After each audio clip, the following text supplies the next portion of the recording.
Welcome to Atreya Ayurved Sambhasha, where we explore the ancient science of healing. Hello guys, welcome to Atrey Ayurveda संभाषा।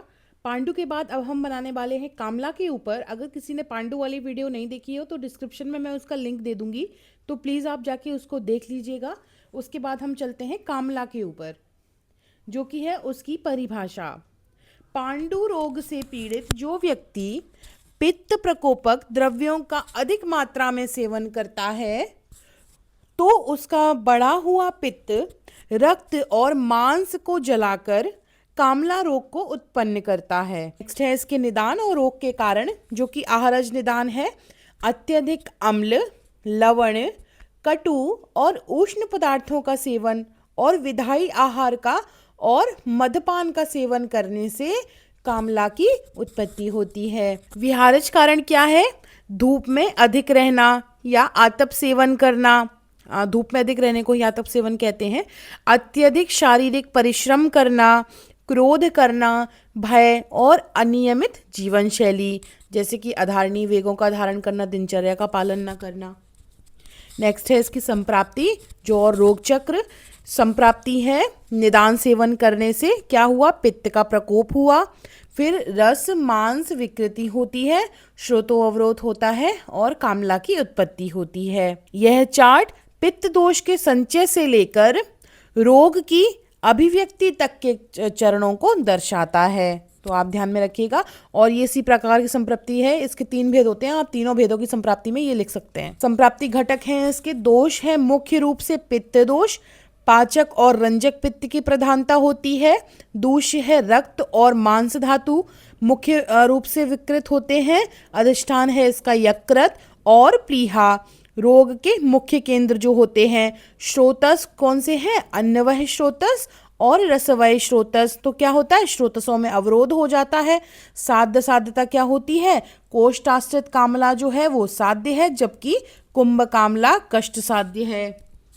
कामला के भेद हैं, 3 प्रकार के कामला होते हैं: कोष्ठाश्रित कामला, शाखा आश्रित कामला और कुंभ कामला। कोष्ठाश्रित कामला में चलते हैं। इसे बहुपित्त कामला भी कहते हैं। इसमें पित्त रक्त और कोष्ठ में फैल जाता है, जिसको आधुनिक मतानुसार हेपेटो सेल्युलर जॉइंडिस भी कहा जाता है। अब आते हैं शाखा आश्रित कामला में, जो कि है यह अल्प पित्त कामला इसको कहा जाता है। इसमें वायु और कफ के कारण पित्त मार्ग में अवरुद्ध हो जाता है। पित्त जो होता है वो मार्गों में अवरुद्ध हो जाता है। अब आते हैं कुंभ कामला में। यह कामला की अपेक्षित या पुरानी अवस्था होती है, जो यकृत की गंभीर क्षति को दर्शाती है, यानी कि गंभीर क्षति हो गई है, जिसको सिरोसिस स्टेज कहा जाता है। कोष्ठाश्रित कामला का देखिए, ये मैंने श्लोक इसमें इसलिए डाले हैं क्योंकि एग्जाम पॉइंट ऑफ व्यू से बहुत इंपॉर्टेंट है। इतने में थोड़ा सा आप देख रहे हैं जैसे कि स्क्रीन में, ये थोड़ा सा इतना सा केवल डाल देंगे, ठीक है, और फिर आप यहाँ कंफ्यूज हो जाएंगे कि ये कामला है या पांडु है। तो इसीलिए ध्यान रखिएगा, एकदम ध्यान से सुनिएगा कि ये कोष्ठाश्रित कामला है।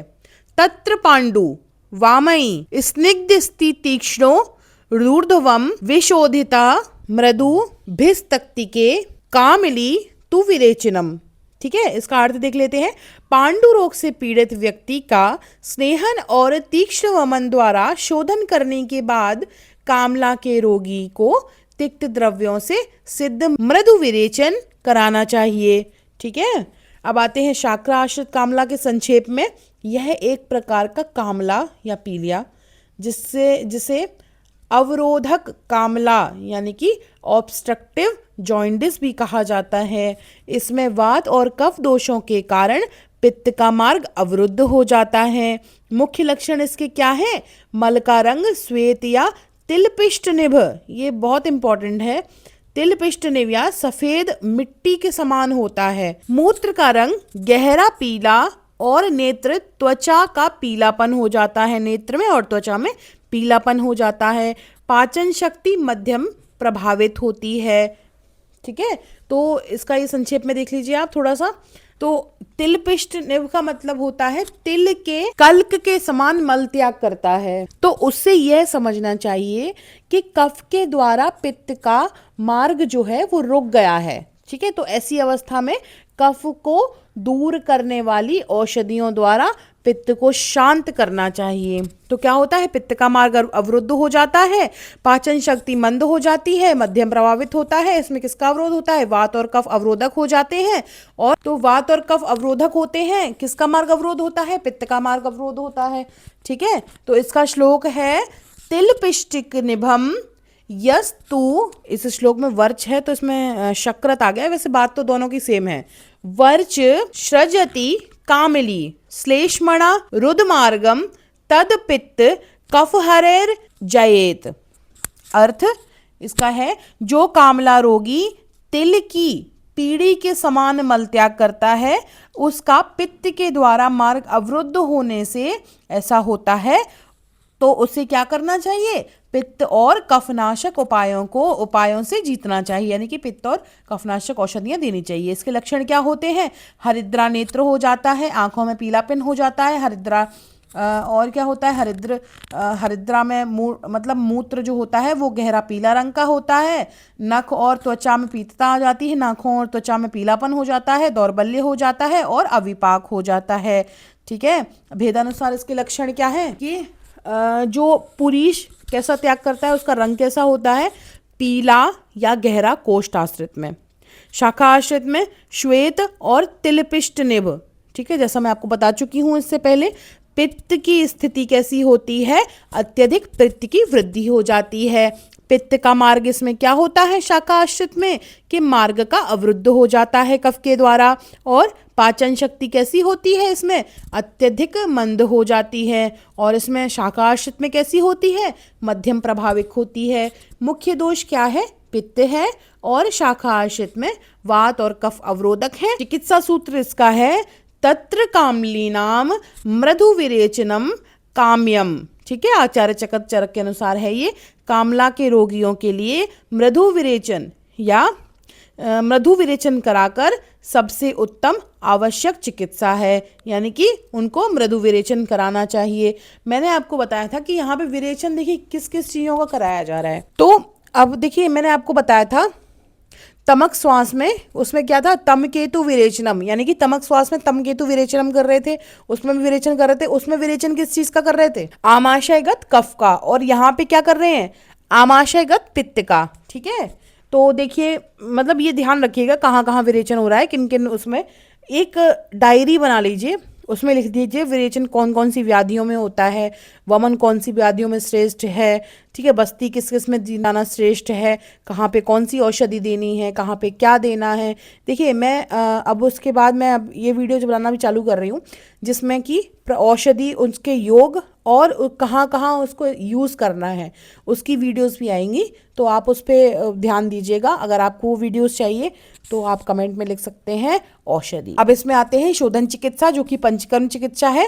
दोषों को शरीर से बाहर निकालने हेतु स्नेहन कराना चाहिए।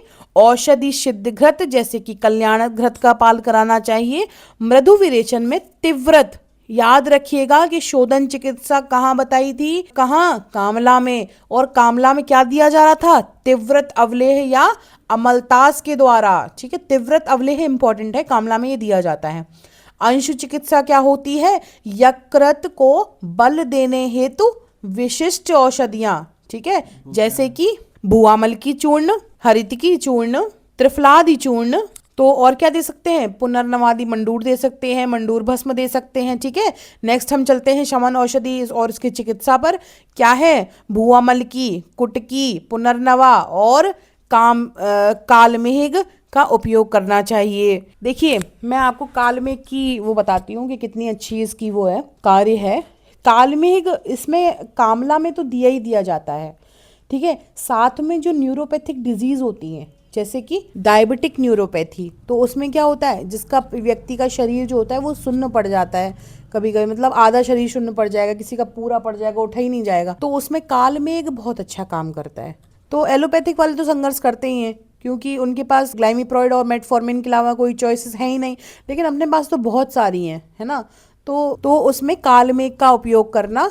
और जैसे कि हमारे आसपास कोई पेशेंट्स हैं तो मुझे जो कह के आता है कि मुझे शुगर है डॉक्टर साहब, 5 साल से क्या करें, बड़े परेशान हैं कि अब तो हाथ पैर भी काम नहीं करते, एकदम सुन्न पड़ जाते हैं, मैं कुछ कर ही नहीं पाता हूँ, चल फिर भी नहीं पाता हूँ, तो उन्हें मधुमेह नाशक योगों के साथ कालमेघ का प्रयोग अवश्य कराना चाहिए।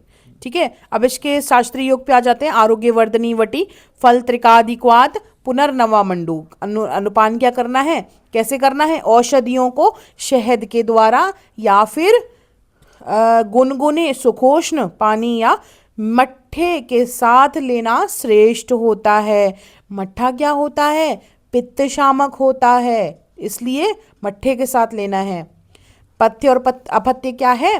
पथ्य है पुराना चावल, मूंग की दाल, गन्ने का रस, मट्ठा और अनार, पपीता, द्राक्षा जिसको मुनक्का भी कहा जाता है, उबाला हुआ पानी यानी उबला हुआ पानी दे सकते हैं।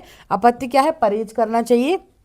कैसे? तालाब होना और मसालेदार भोजन, मदपान एवं धूम्रपान का दिवास्वप्न और खट्टा दही और अत्यधिक नमक। ठीक है, धन्यवाद। आपको अगर ये वीडियो पसंद आई हो तो लाइक शेयर एंड सब्सक्राइब कीजिए। देखिए हमने ना नई चीज़ में ऐड करी है जो कि है MCQs। आप इसको प्लीज़ सॉल्व कीजिए और कमेंट सेक्शन में मुझे आंसर दीजिए। प्रश्न नंबर 1 है, निम्नलिखित में से कौन सी जड़ी बूटी यकृत और लिवर के लिए महत्वपूर्ण है? जिसके ऑप्शन है अश्वगंधा, भुआमल की चूर्ण, तुलसी या नीम। शमन चिकित्सा में प्रयुक्त शास्त्रीय योग कौन सा है? च्यवनप्राश, त्रिफला चूर्ण, आरोग्यवर्धनी वटी और शीतोपलादी चूर्ण। अगर आपको याद है आप तुरंत लिख देंगे इसे। ठीक है, पथ्य क्या है? सेवन योग में शामिल क्या शामिल है? तला हुआ भोजन, पुराना चावल और मूंग की दाल, खट्टा दही या मधपान। ये तो आप आराम से आंसर दे देंगे, किसी ने मेरी वीडियो बहुत ध्यान से देखी होगी तो। अपथ्य क्या है? परहेज मतलब किससे करना है? मैं किसका उल्लेख किया गया है? गन्ने के रस का, उबला हुआ पानी, दिन में सोना या अनार। ठीक है, तो आप इसका जवाब दीजिए। मिलते हैं नेक्स्ट वीडियो में, तब तक के लिए बाय।